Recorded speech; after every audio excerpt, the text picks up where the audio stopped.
React has ever felt confusing to you? Let me say this first. It's probably not because React is hard. Most of the time, it's because you're still thinking in pages when React wants you to think in components.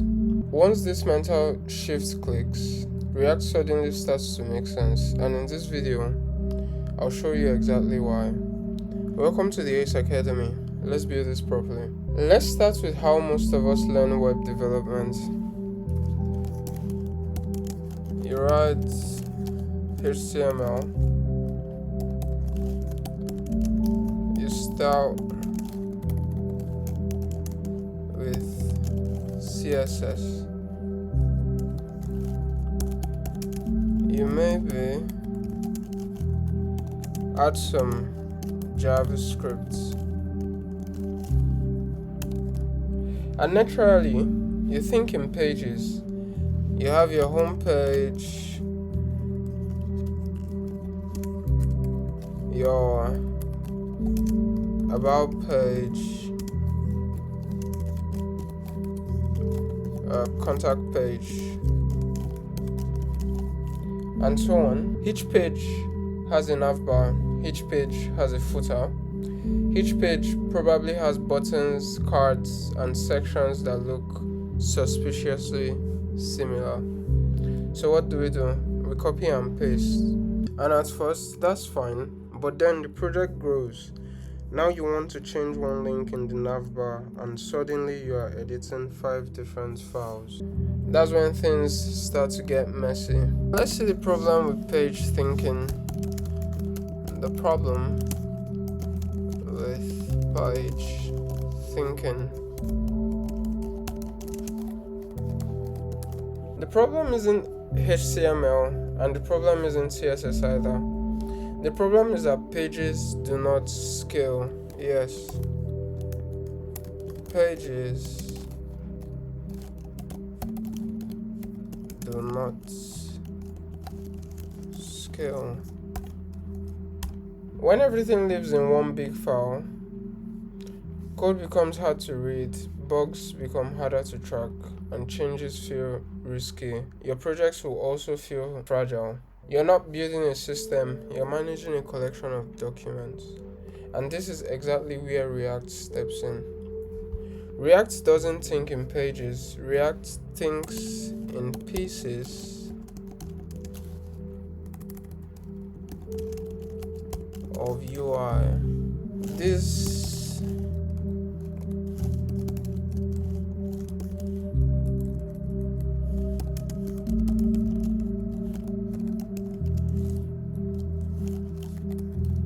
These pieces are called components.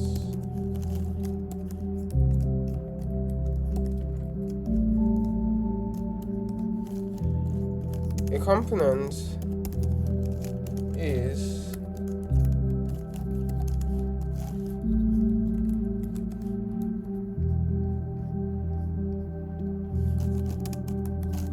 reusable, self-contained, and responsible for one thing. Just one thing. So a navbar is a component, a button is also a component. Let's look at a few component types.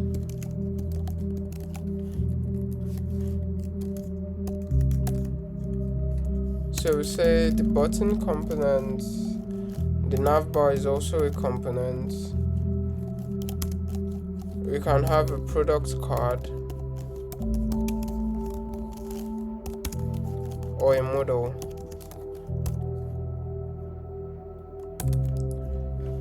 So here's the simplest rule you can remember. If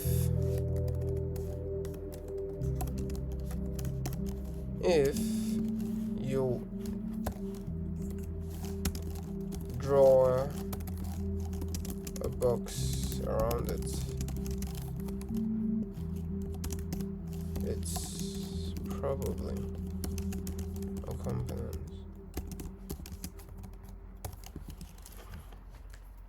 Instead of asking which page does this belong to, you start asking what is this thing and can I reuse it? That single question changes everything. So if you draw a box around it, it's probably a component. Instead of asking which page, you start asking what is this?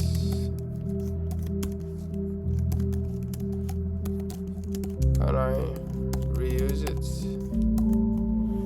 Think about Lego. When you build a Lego model, you don't need to create new blocks every time. You reuse the same pieces, blocks, wheels, connectors. A React page is like a Lego model. Components are the Lego blocks. You don't rebuild the blocks, you just assemble them differently.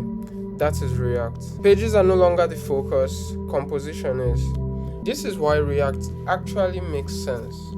Because once you think in components, you write less code, you avoid repetition, your UI stays consistent, and your app scales naturally. Change the navbar once, it updates everywhere. Fix a bug in one component, it's fixed globally. React isn't doing magic, it's just forcing you to organize your UI properly. And that's why big apps use it. So here are common mistakes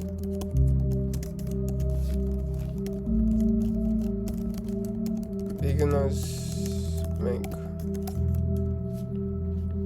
Now let's talk about what beginners usually get wrong. So first mistake is one giant component. Having one giant component controls so many things. So a component should do just one thing. If your component scrolls forever, then it's doing too much. So say one giant component.